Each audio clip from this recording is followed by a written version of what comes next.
കേരളത്തിന്റെ സാംസ്കാരിക തനിമ വീണ്ടെടുക്കാൻ സന്യാസി ശ്രേഷ്ഠന്മാർ നയിക്കുന്ന ധർമ്മ സന്ദേശയാത്രയ്ക്ക് തൃശൂരിൽ വൻ സ്വീകരണം. സന്ദേശയാത്രയുടെ ഭാഗമായി ഹിന്ദു നേതൃസമ്മേളനവും സനാതന ധർമ്മ സമ്മേളനവും നടന്നു. സദ്ഗുരു മാതാ അമൃതാനന്ദമയി ദേവി രക്ഷാധികാരിയായി കേരള മാർഗദർശക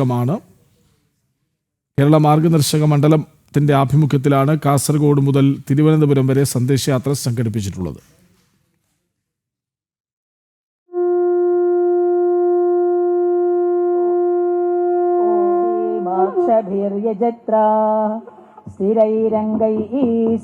കാസർഗോഡ്, കണ്ണൂർ, വയനാട്, കോഴിക്കോട് ജില്ലകളിലെ പര്യടനം പൂർത്തിയാക്കിയാണ് ധർമ്മസന്ദേശയാത്ര തൃശൂരെത്തിയത്. മൂല്യബോധമുള്ള സമൂഹത്തെ സൃഷ്ടിക്കുക എന്നതാണ് യാത്രയുടെ ലക്ഷ്യം.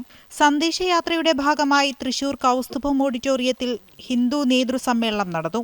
തുടർന്ന് വടക്കുംനാഥ ക്ഷേത്ര മൈതാനിയിൽ നടന്ന സനാതന ധർമ്മ സമ്മേളനത്തിൽ ആയിരങ്ങൾ പങ്കെടുത്തു.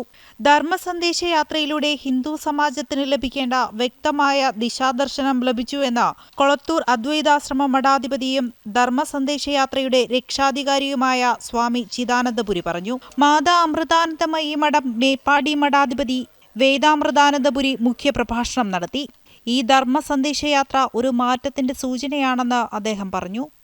നിങ്ങൾ ഉണ്ടാകില്ലേ എന്ന് ചോദിച്ച പോലെ അതൊരു തീരുമാനമാണ് ഹിന്ദുവിൻ്റെ. നമ്മുടെ ഹിന്ദു സമൂഹത്തിന് ഇവിടെ നിൽക്കണം.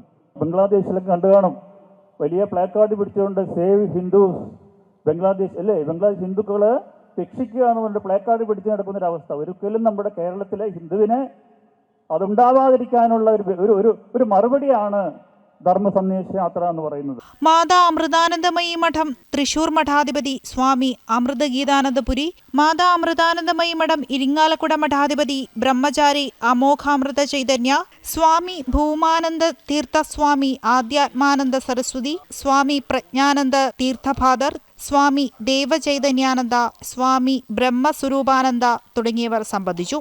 ജനം, തൃശൂർ.